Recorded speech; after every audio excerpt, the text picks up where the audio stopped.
Hello everyone, I'm Saman, Android developer at Teknasyon, and today we are going to talk about Compose custom layout.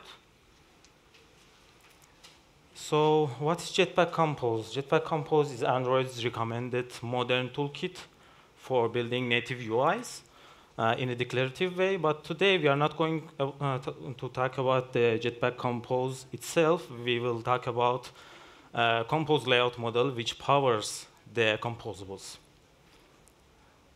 Jetpack Compose transforms the state to the UI, but how does it do?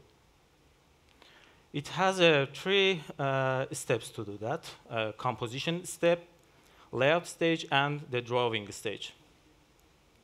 In composition stage, the Jetpack Compose executes our composable functions and then emits the UI and renders and generates a UI tree. So for example, in here we have a composable function person that is responsible for rendering a person element in the screen. Jetpack Compose executes that function and then creates a UI tree like this for us.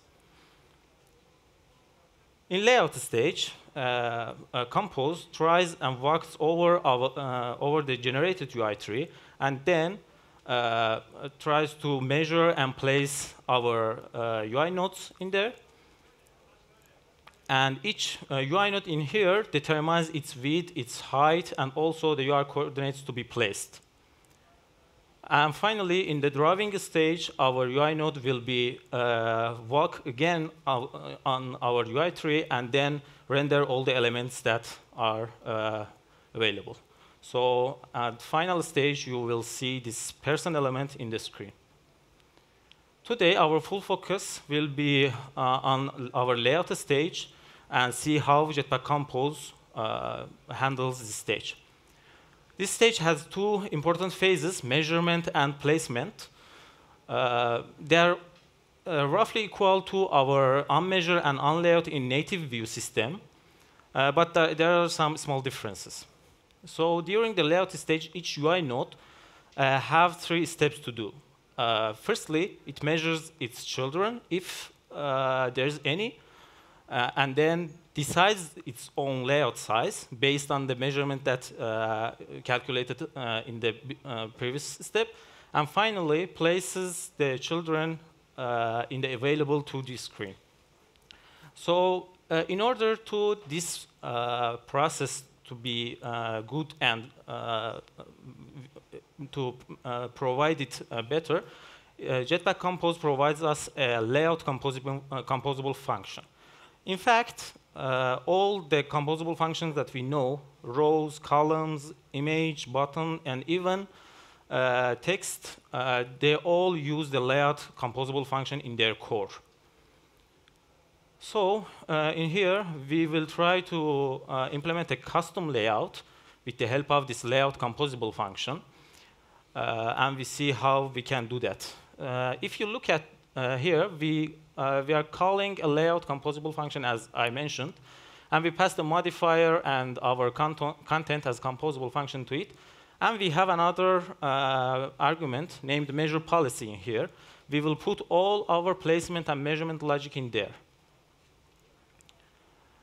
The measure policy is an interface, is a functional interface, so we can use it like this. It has a measure function that receives two parameters named measurables and constraints. So as I said, in the first step, we should measure our children if there is any. We can loop over our list of measurables and then call the measure function over them to get the placeable objects. So in here, we pass the constraint. I will talk about it later. But at the final stage, we have a list of placeables. The constraint object is an object that tells our layout how large or small it can be. So if you override these constraints, you can tell your child, OK, you have new limitations, and you can apply the new limitation for it. It has four important properties: minimum width, minimum height, and maximum height. You can override it in here to measure your child based on the requirements. And in simple cases, you can just send your constraint to measure to get your placeable. Second step is calculating the layout's size, we should calculate the width and the height of it with the requirements that we have. We can use the placeables that we got from measurables. And finally, we will call the layout function. This layout function is different from top's layout function in here. It's without capital L. The top one was with capital L. In here, we pass the layouts width and height. It will give us a placement scope, so we can call the place function in here. We can call the place function only in here, because it gives this block which gives us the placement scope. And we can the place function needs x and y coordinates to be placed. So based on our needs, we can calculate them and place the element at where we need. There's also place relative function. It's just like the place function, but in this case, it will automatically auto-mirror horizontally our coordinates based on the RTL locales. We can use it if we want. There's two important notes in here. One of them is that our place method cannot be called. Our place method in here cannot be called before measure function because of the API limitations of API design. The place method is only available in placeable object that is returned from the measure object over measurables. Also, it only can be called inside this layout scope because the only scope that we have, the placement scope, is only available in here. So with this approach, in native, there was an issue in Android native views. You could call onMeasure and onLayout whenever you want, and that was the source of many bugs and performance issues if we didn't handle it correctly. But in here, by API design limitation, you don't have that issue anymore. Also, another important note in here is that there's no negotiation between parent and child.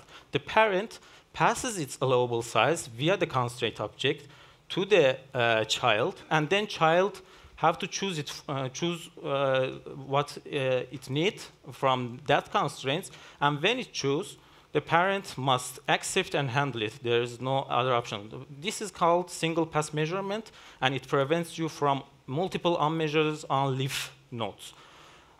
In fact, if you try to call measure function on any child twice or more, you will get runtime exception that you cannot call the measure twice. And this was also was a huge problem in Android native view world, because you could call a measure many times you want. And also in nested hierarchies, there was a lot of unmeasured calls to the leaf views, which lead us to a quadratic number of measurements, and it was causing to performance issues. But we don't have it in here. And the main reason, one of the main reasons that constraint layout came up was exactly this, because it was trying to flatten our hierarchies to not have these performance issues like this. So enough with the theory. Let's deep dive into real-world examples to see how we can create our own layouts. In here, you have the column layout. You all know about column layout. We will try to re-implement the column and see how it works. Column layout is a composable layout that places its children in a vertical sequence. So I created my function, my column, passed the modifier and content to it, to the layout composable function, and implemented the measure policy. And now we will try to measure our children. As I said, there's no restriction in here. We can easily call map function over our list, and then call the measure over the measurable item and get our placeable list. Now we have to calculate our layout's width and height. In column, the layout width is equal to widest child of our element. So we have to use maximum of function to get the placeable width, I mean the maximum width of all the child's width. And the height is equal to sum of all of the child's height, so we use the placeable.sum of function and get the placeable and pass the placeable height to get the sum of all of them. So we have now calculated the column's width and height. we easily call the layout function with width and height and place and loop over our placeable objects in here and place our childs in here, children in here. In here, we should pass the coordinates as I said. In column, all of our elements start from 0x position, so we can pass the 0 value for x. And for y, it's a little bit different. Every child is placed below the previous child, so we have to define a variable where y is equal to 0, and then after placing the child, we can add the child's height to the y, and then our new child will be placed below the other child. Yeah, that's the old code. We need to create our own custom column. And the column is handling this, but a little more like arrangement, alignment, modifier, that weight, and etc. But the main logic is this. So in here, we will try to implement our circular layout. As you can see, it will be like this image. I created a function named circular. It accepts a modifier as always, like always. We have another argument named override radius. We also have center composable function and content composable function. Center composable function is the big image in the center, and the content is all these small images around the big circle image in the center. The override radius is the radius of these small images that rendered around the center of this image. So if we pass null in here, the radius will be the radius of big circle, but if we pass a custom value, it will take that radius as rendering these small images. In here, I used the layouts overload method, which accepts list of contents instead of one content, because we have two composable functions in here. And because of that, our circular measure policy function must return multi-content measure policy instead of measure policy. They are just like same, but the only difference is that in multi-content measure policy, it will separate our measurables into groups. So you have your center measurables and the content measurables as separate lists. So the first step, as I said, is the measuring children. We know that our first child, our center child, is one composable function. So we just use the first function and then call the measure function. Also, other developers can mistakenly pass multiple composable functions. So we can add a require function and check the size of center measurable to see if the size is bigger than 0, bigger than 1. We can throw an exception and say the developer, you should pass just one composable function in here. And in our content placeables, we can easily use the map function and call the measure with constraints.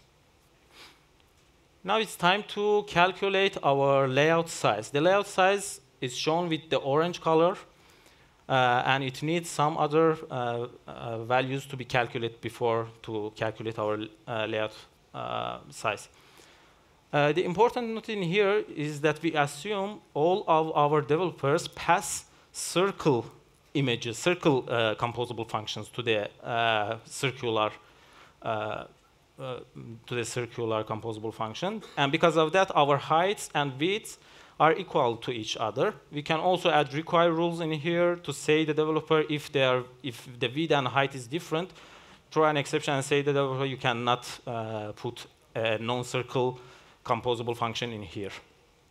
So to calculate the layout size, we have the overall radius that is shown with the red color. If the developer passed the override radius, we just easily round it to pixel and use it. But if it's null, as I said, we have to use the center composable in here. So we pass the center placeable that height divided by 2 that gives this radius for me. The next one to be calculated is the green one, is the child size. We need the child size. But because all of these composables can have different size, the small composables I mean, Because of that, I calculate the maximum, because the maximum of them will affect our layout size. I calculated the circular, the content placeables at maximum with their height to get the biggest child size. And the last property that we need is the center size. We just get it from center placeable.height. Now our layout size is equal to twice of this radius plus our biggest child size. But there can some cases that developer pass override radius equal to 0. And this all child will be invisible and below the biggest image. In those cases, I use the maximum function and pass the center size in here. We calculated this before, and pass the center size in here to always handle that case. That if they are visible in the below this image, we can render this whole big image view. So now that we calculated layout size, it's time to place our children. For example, take this image as an example. We want to place this one. In order to place this one, we have to calculate the x and y coordinates of this image view. In order to calculate this, if you see, we have to add this blue and this pink value in here, and then minus this orange value. If we do this, we can calculate the x coordinate of our child. So the blue one is the easy one. It's the half of our layout size, so we can divide it by 2 and get the middle size. And then this one is also easy because it's the half of our child size. We can easily divide it by 2 and get this value. This one is a little bit tricky because it's a circular. We can use overall radius multiplied by sinus of this degree, as I shown with green color. And then we have the pink value. So the overall radius multiplied by angle, sinus of this angle, this alpha, is our pink value. So we got the x position. The y position is the same, it has the same logic, just we should use cosinus instead of sinus in this here.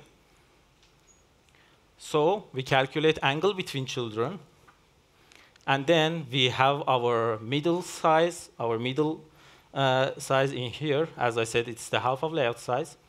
And then we loop over our placeables, content placeables, and try to place our function. We convert alpha to radian because sinus and cosinus needs radian instead of degree. And as I said, x and y, we can calculate x and y with these formulas. And after placing every child, we should also add to our angle to get the next child's angle. And last but not least, we should place our biggest image in center. It's easy one because we have the middle size, and if we minus this section, that is the center size divided by 2, we can calculate the x, and the same logic is for our y, and we can place it in center. So that's it. This is all we need for implementing our custom layout, our circular layout. So how we can use it?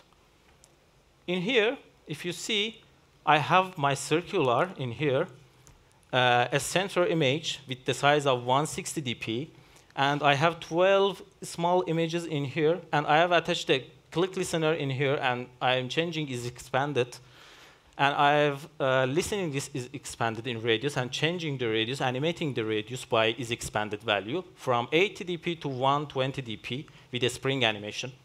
And you can see the override radius is changing, and we have this nice animation effect.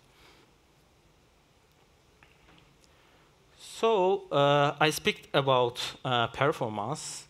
I said that we have a great performance in Compose, but we can do much better.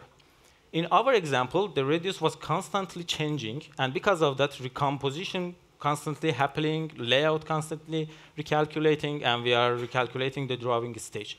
But actually, we don't need most of this calculation. Because we are not adding a new node to our UI tree, we don't need recomposition. And also, we are not changing our composable size, so we don't also need the measurement step. The only steps that we need is the place step, because we are changing the placements of our objects after changing radius. And we are changing the drawing, I mean rendering. That step must be recalculated. So what we can do about it? In here, instead of override radius getting a dp value directly, we pass a function that provides that dp for us.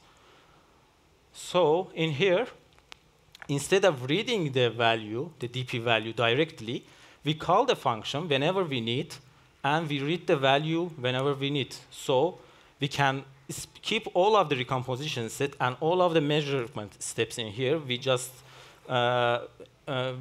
need to recalculate here. So with this approach, your composition will be skipped, and the half of your layout will be skipped because of the measurement is being skipped. Only placement and drawing steps must be recalculated. As a rule of thumb, you should always remember, you should use recomposition whenever you are trying to change what you show, not where and how you show it. This is so important. Like the override radius, I also added start angle as another argument.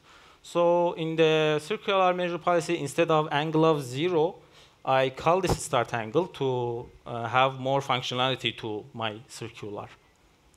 So I also animate the start angle in here. I add the start angle, animating is expanded from 0 degree to 30 degree, and I have this nice animation effect also. So the radius is changing, and also the degree is changing a little more. Now we have, there are some cases that we need to pass some data from our child to parent. And child needs, for example, parent needs some data to calculate and measure by our child's properties. In that case, we need parent data modifier. In our example, for example, our child image views, the small image views, we want to have an extra radius over the overall radius that we had. So we create a data, it hasn't to be a data class. I created a value class, but it can be a normal class. And we can override it from parent, we must override it from parent data modifier. The parent data modifier has an important function, modify parent data, and we are passing this class in here. So our childs in the circular layout must have an modifier named extra radius that we are trying to pass a radius to it. But we want this modifier to be only available inside our circular scope. We don't want to be available everywhere. We don't want to call it from everywhere. So we are creating a circular scope with annotation of layout scope marker, and then implement it in a circular scope instance. We should use the private or internal to make it invisible to developers. It must be in a separate module. Of if you don't have separate module, you have to use private class, and you have to implement it from circular scope, and then just use the then function of modifier and create your extra radius that I defined here, and pass the radius from modifier to it. And now your content, instead of normal function, will be a higher.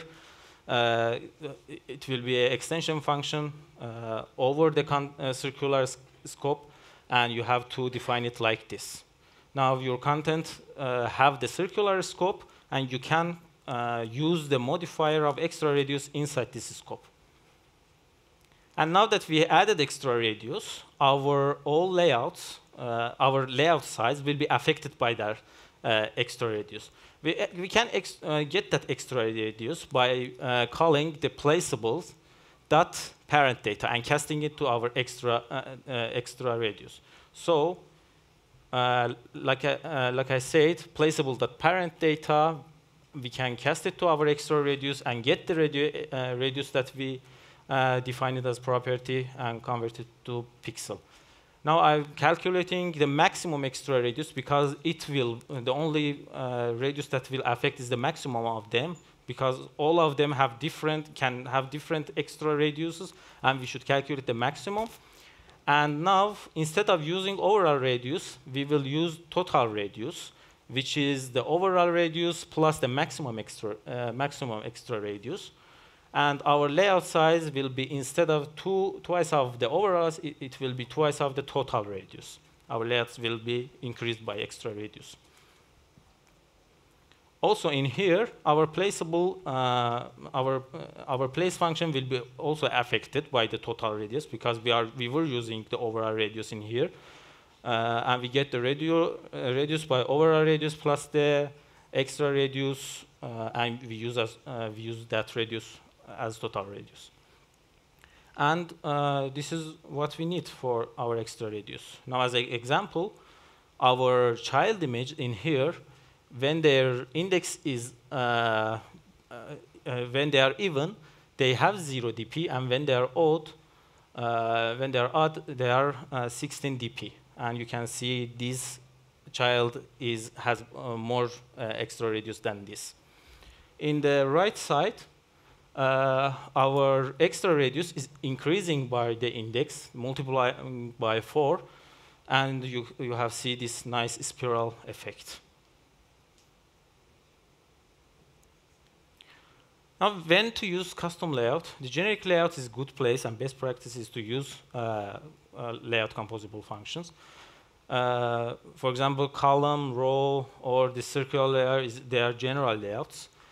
When our layout is hard to achieve with the standard layouts, for example, when you are trying to create a graph or create a chart, they are hard to achieve with the standard layouts. You can use, and the best practice is to use custom layouts. When you want to precise control over the measurement and placement, and also you want to handle complex layout animation, you can use custom layout animations. Actually, there will be a new animations API, and if that will be stable, it's not needed in here anymore. If you want to learn more, we have subcomposition, box with constraints, intrinsic measurement, alignment lines, and layout modifiers. You can learn more about them. And also, I have added some links that I used them inside my presentation. So if you want, you can look for them and learn more about them. Thank you for your attention.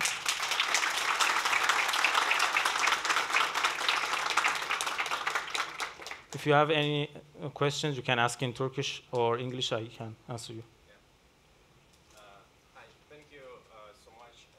I'm not familiar with Jetpack Compose, so my question is, what depends of order of drawing our children?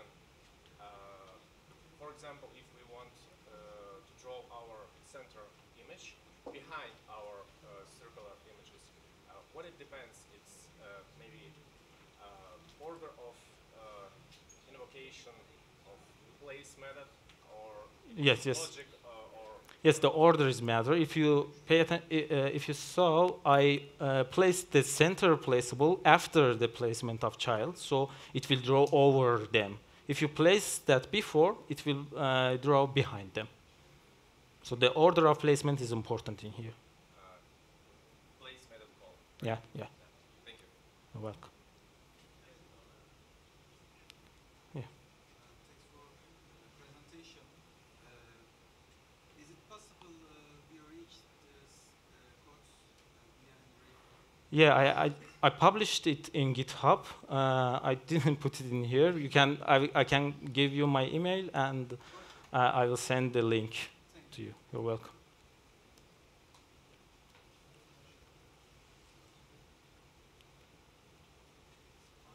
Okay, if you don't have any question, thank you.